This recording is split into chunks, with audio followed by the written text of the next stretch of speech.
Greetings! Welcome to our show, Ghosts Are Near, where we discuss various aspects of the paranormal and paranormal exploration. I am your host, Keith Johnson. With me is my co-host, Sandra Johnson. Good evening. We are also the founders of New England Anomalies Research. And we have N.E.A.R member Carl Johnson there. Hello there, everybody. Tonight is a very special episode because it is, drum roll, our 50th episode. Yay! Thank all my wonderful crew and co-hosts. Absolutely. So we're Thank you, celebrating guys. tonight, right? As long as it's not think we'd make it. As long as it's not your 50th birthday. Well, that would make it mine. yeah, right. You want to scare me or something? We're not here to be scared. Culture shock? Future shock? Anyway. 50 shows. Right, 50 It's a shows. biggie. 50 shows. I'd like to say hello to one of our very special viewers, Say hello, Carl. Dina. Dina, hello, Dina. I know you're out there watching. I hope she is.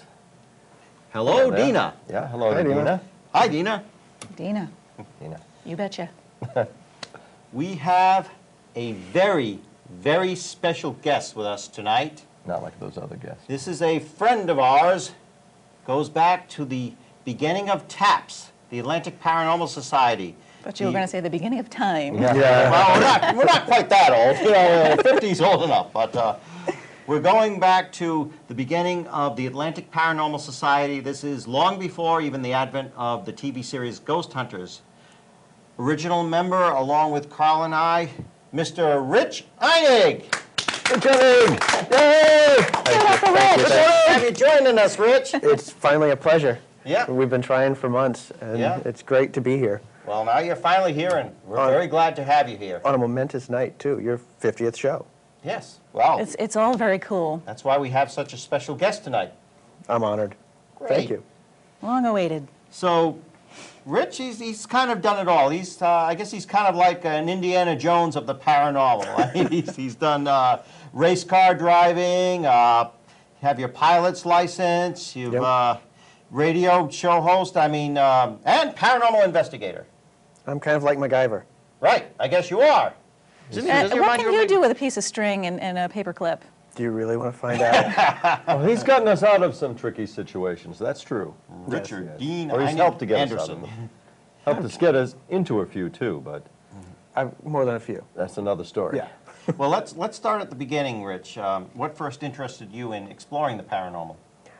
I've always had sensations. I've always sensed things. When my grandmother died, my mom's mother, and we were cleaning out the house, I was in the basement scraping paint, preparing the basement to be, the house to be sold, and I heard a voice. And my grandfather had died when my mom was 8. Introduced himself as my grandfather, that he'd been watching over me. So I knew that something was going on here. Fast forward several years, and I was working at Creative Unique Things, etc., with another former TAPS colleague of ours, Andrew Graham. Andrew Graham. And he had gotten involved with TAPS and knew that I had an interest in it, that I did a lot of reading about it and that I knew a lot of stuff. And so he put me in touch with Jay, one of the founders of the group, and things happened from there. I started going on investigations and training people and learning about the wonderful and strange world of the paranormal. Right. Now, I remember you had quite a different hairstyle back then. Yeah. I had hair down to about here and a ponytail. Right. I remember coming in and said, oh, another female member. Yeah, and I also had a beard at the time. Yes, and that kind of was a shock. You know? A different kind of female member, yeah. Yep. Some of the places we used to investigate back in the early days. I still go by Braden Point Do you really? periodically. Yeah, we go by there a lot, too. The old training grounds. Yeah, that was Yes, kind of our That's training training. ground. Yeah. Well, we Frequent had, sexual we had a investigation. friend. We had a friend in Braden Point. Yep. Yes, we did. Yeah, why don't you tell a little about her? Yeah, a friend who was no longer among the living. She died when she was 13, 14, yeah. 14 years old. Yeah. 14 years old of cancer, and was off in a little grave in the back of Braden Point, the Judge Braden Cemetery. And came up to us one night. We were on just a kind of a practice mission with Andrew and a couple other members. And she was just kind of playing around with us, tickling us and touching us and, moving stuff, and there'd be a little I think fog. you in particular, too. You and Val. Me and Val. Yeah. She really liked the two of us. And in fact, Val, years later, was doing her auxiliary. She works as the police auxiliary here in Warwick. Right.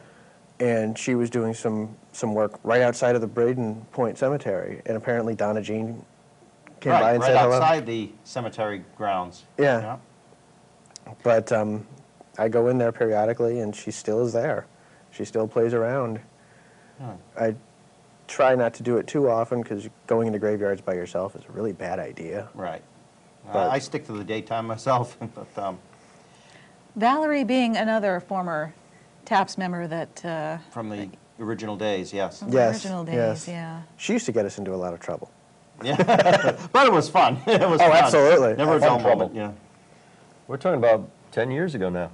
Yeah, a good decade ago. Yeah. And Braden Point, as Sandra mentioned, was our training ground. That's where we did numerous investigations with results.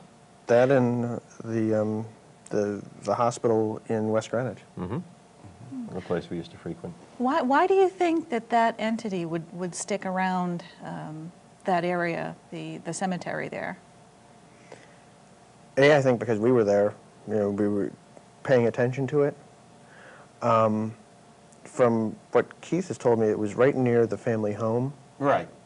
Exactly, where they used to live. And so I would guess that she identifies with that area very well. She knows that area. And did you sort of ask for her? Did you do maybe an EVP session or something? And No, sort of... she kind of came up and said hello to us. And your impression was that this was... This was a little girl, and actually when you showed me, somebody showed me a picture of her later on, and she was exactly as I had imaged her in my mind. She's 13 years old. From all accounts, she was a very happy and very loving person, and I guess she sensed that in us, that we were there for fun and benefactor reasons, not malevolent reasons.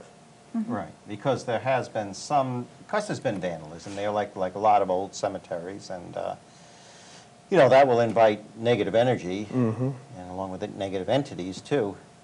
But That particular yard always intrigued me because the phases of the moon seem to really affect that yard. yes, and plus it's by running water too. Yeah. So In the first half of, or the moon ascending, it's very positive there. But in the moon declining, all sorts of weird and nasty stuff was happening there. Remember when we ran into the Watcher? yes, yeah.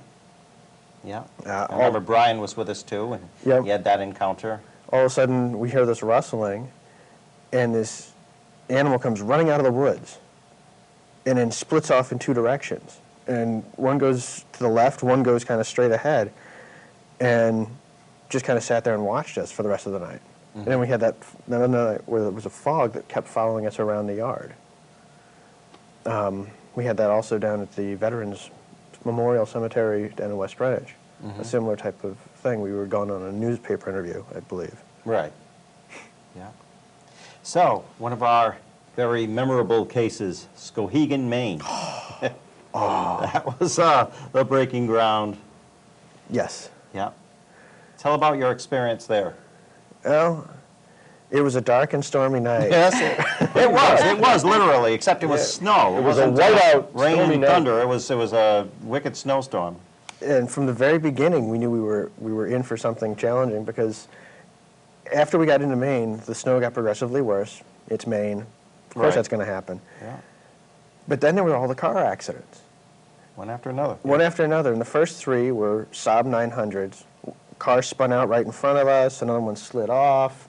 Another one was facing the wrong direction. They were all the same car. And then the final accident that we came across was a minivan just like ours that had gone into a ditch. We get to the house in Skowhegan after we find it. It's off in the middle of nowhere. And we had Eric that that freelance photographer with Right, us, right. driving a Saab 900, and remember he got it stuck in the snow. Yes. And from then on, things just kind of rolled along. We were there for 2 nights. We weren't going anywhere. No, well, we couldn't. But we had also planned that because it had been such a long drive up there, what was it, 4 or 5 hours. Right, and Jodi Picoult, author Jodi Picoult, was with us doing research for her book. And so we decided just to stay there, and go for the full weekend, Friday to Sunday.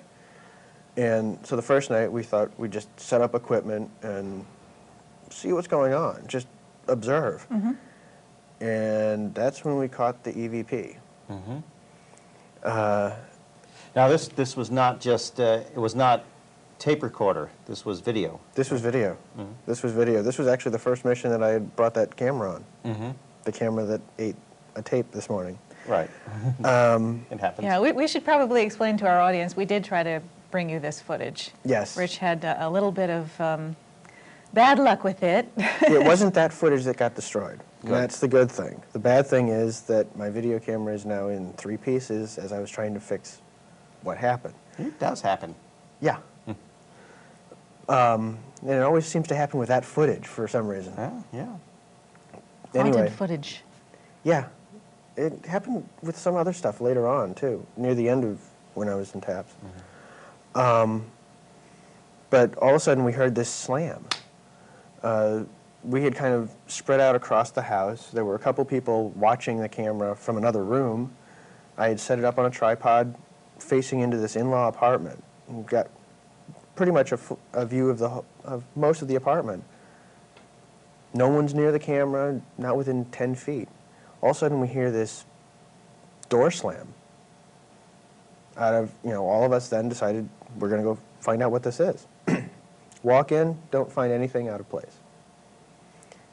The next morning, we put the footage up on their big screen TV and fast forwarded it to about where the event took place and heard the slam, only this time it didn't sound like a door slam, it sounded like a gym locker. Very metallic, you hear kind of a rattle and then a slam shut. Then you hear this voice, a high-pitched female voice. They're coming, they're coming. And you hear our footsteps kind of getting progressively closer.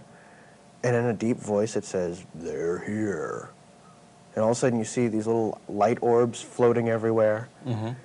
And we all kind of, I remember the hosts at that house got startled when they heard that. Oh, yes. Yes, very startled. Not surprisingly. Not surprisingly. Since it's in their house.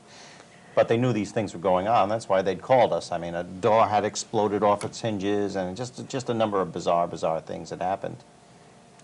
And it didn't stop, because we had to go back again, remember? Oh, yeah, yeah. We had to go back again, yeah. And all of that. Yeah. But the first trip ended when, what was it, a 300-pound bird cage got moved. Right. We had gone and done blessings and tried to clean the house out, because it was obviously some kind of malevolent entity that was in there. Yes. And It didn't like us there. Oh, no. I got that opinion. Yeah. Distinctly. I think we all kind of came under that impression, because it was, remember Andy got cut? Yeah. Oh, yeah, yeah. That was not his weekend. No. But it was just an amazing piece of footage that has since decided to not let itself be shown in public. Yes, even It's when we tried to show it at the unfortunate that- Rhine Center, they didn't have the sound hooked up, and Yeah, yeah. It sounds very impressive. I haven't seen it. It has potential. Very much like to. It has potential. It will be seen someday. Yes. I will find a piece of equipment that will run it. And then we'll have you on again. yes. Why not? Oh, yes, Piggy? definitely. Speaking of when we were at the Rhine Center, the JB Rhine Center, we were in North Carolina doing Yes. a presentation. And while we were there, we were invited to investigate the Mordecai House. It's spelled Mordecai, but pronounced Mordecai. That was an interesting old Southern plantation mansion. And, of course, that was featured on an episode of Ghost Hunters. But this was, of course, before the series. This was in November of 2002. Yep. And that was quite an Wow. interesting place, right? Been that long ago. Yeah, Wow. yeah, it doesn't seem it, does it? No, no. We Because were I there remember, with Fran Ford, and It was you, me, Fran Raquel. Fleur, and Raquel Yeah. who went on that. And it was, giving the speech at the Rhine Center was a great honor. Yes. I mean, it's a revered paranormal institution. But then to do the Moriki House and all the history that was there, including, what was it, President Jackson's birth home was moved to the property, and President Johnson's house was like down the street. Yeah, a lot of history right in Raleigh there. And there were all sorts of weird things happening. 'Cause remember, somebody saw a ghost cat. Yes. I think it was Yeah, Fran saw a ghost cat. Yeah. Fran saw a ghost cat. And the manager, Terry Jones, had been locked in the bathroom for like 3 hours or something like Yeah, I that in the remember that. daytime, and Yeah. couldn't get out. And And street lights kept going on and off. yeah. And then we found the electromagnetic field that was coming out of one side of the house. Yeah, that was interesting. That was very interesting. Kept getting spikes and that. In a certain area of the house where the ballroom was, there were just these ridiculous electromagnetic field readings. So we went into the basement, and there was a hot water pipe that was kind of running the circumference of the building. And they had run some grounding straps. You know, you do that when you got electricity in a house. You run them to a pipe so that it grounds the house and doesn't set the house on fire. Only the field that this was creating was at dangerous levels. 900 rads, I mean, it's stuff that can give people cancer and everything else. Right, right.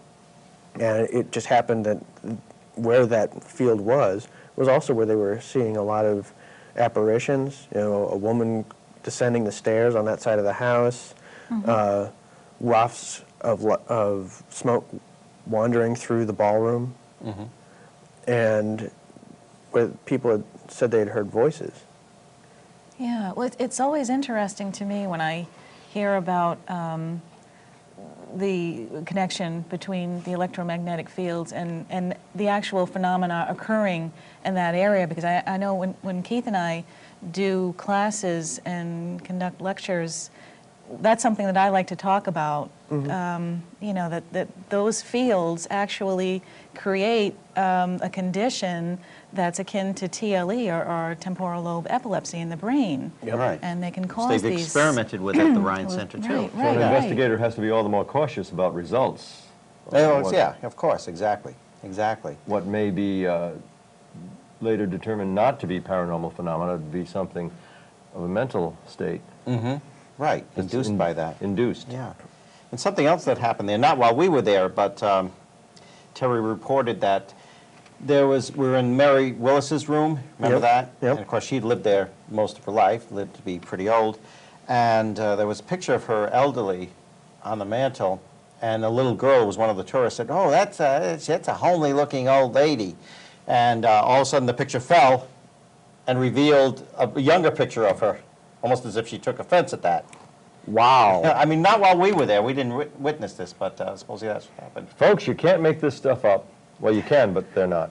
No, that's the weird part. Yeah, that's it. It's truth stranger than fiction often. I did get an EVP there, too, and it's interesting. I'll see if I can play it here. I'll hold it up to my mic and see if you can maybe hear it.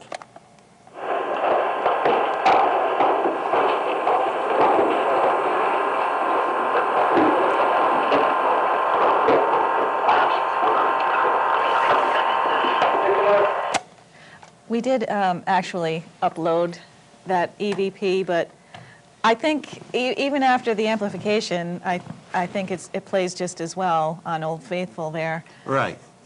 And Exactly. I think our audience will be able to hear that, but you might want to just tell these guys. I think you've already heard it, obviously, Yes. because you were there. Of course, I've analyzed and listened to it over and over and over again. And what it says, in a southern accent, too, it whispers in a female voice, "Flashes glow in the dark. Please, miss, come inside." Now, I don't know what that means. It's the length of EVP. Yes. Yeah. Flashes glow in the dark. Please, Rather, miss, come inside. a rather cryptic message, though. I mean, is it a time displacement? Is it in reference to our flashlights because they're flashing lights? right. Is it a reference to old torches? Is it a replay, residual? Yeah. We don't know. could be the flashes of light from Civil War battles, but I don't think there were many battles near Raleigh, if I remember correctly. Right, but a mystery, another mystery, but very, very interesting, very, very interesting. Yeah. Somebody had suggested residual, but it seemed to be interactive, so my opinion was a time displacement, since it did seem to be interactive. I mean, it was commenting on the flashes of light from the camera. Mm-hmm. So Might have been interactive as far as what the investigators were doing at the time. I'd love to go back there, really would. I'd love to go back there too, see if you may get it, if you get the same EVP, I'd say it's probably just a residual. But if you're getting something similar but with different words, then it's definitely interacting with what's going on. Exactly, exactly. Now, there's another location closer to home. I was discussing with Sandra. I was telling Sandra about the Carnegie House. the Carnegie House, yes, and you're going to tell us all about your experiences there. Oh, Remember the one on the Apparently, east side? oh, yeah. It's kind of like the fun house, the... Actually, I was never there. You were never there, but one of our members did have a reaction there, Yes. and she came home to the apartment, which you were sharing with several other people at the time. Yes, yes. Renee was both elated and kind of freaked out by the whole experience. Apparently, she and her boyfriend actually had quite a good time after that, shall we say. It was quite the stimulating experience, and she went on for days just talking about the different stuff that was in that house, because that house is a cornucopia of just oddity. Oddities. Yeah, that's what I've heard about it. I haven't made it there myself. I would very much like to. I've heard so much about it. Different, what was it? Oh, they Dead had like one of body. those fortune-telling puppet things. You put the quarter in. They had put a nickel in. A porn movie from the 50s shows on the ceiling. There were a It's lot just of amazing. trickster devices there, but there was genuine paranormal Oh, yeah. phenomena Yeah, as there well. was. There was. No, she Bird said, carcass that was bronzed. And, yep. And she said it was like walking into an aphrodisiac. Is Well, what- that's the thing. The thing is that supposedly, they say that's the kind of man that Carnegie was. That's not why I want to investigate there. But supposedly, I'm just interested from a research point of view. women... Our Renee emerged highly charged from that She experience. did. She Yes, she did. did. You can see the difference in her afterwards. I I'd could. done that experiment where I asked her to sit in Carnig's room, and she felt something going up and down her back. And it wasn't Carl, because Carl wasn't there. No. But, Can't blame me for that one. no. Sleight of hand. But they had the remember the ladder, like the fire escape, where you go on the roof and sunbathe naked, and Yeah. and women supposedly are sexually stimulated. They become sexually charged, in that. Oh, I don't know how much is psychosomatic, but I remember the week after that, because he and I had, Eric was my roommate, and his room was opposite mine. You know, there was like a bathroom between ours, and I had to leave the apartment for several hours all week long because of the two of them. And Renee and Eric are now married, Yes, they are. thanks in part to the Carnegie House. well, I wouldn't give it that much credit. But Perhaps. They'd been together for a couple of years before that, but True.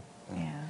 But this, speaking of the Carnegie House and going back that far with, with TAPS before Ghost Hunter, this is why we like to have people like yourself on our show, because, TAPS isn't just ghost hunters. There are so many members of TAPS that the public doesn't know about, and there was so much history, so many investigations that went on years ago yeah. that were just as interesting, if not more so, than what they're doing now. I've watched some of their episodes, and I think that we were the stuff that we did in a lot of ways was more genuine. I mean, we weren't working for money, for one. Right. In fact, it always cost me quite a bit of money to go into right, investigation. yeah, we'd lose money. Well, with all that equipment breaking down and getting lost. Even just all Yeah. the photographs and stuff like that. Yeah. Well, to produce those results. That's another one of my questions, Rich. After all these years and all that's happened, and the current vein with reality paranormal TV shows, do you think it's kind of benefited or hurt the actual paranormal investigation, or are you kind of neutral on that?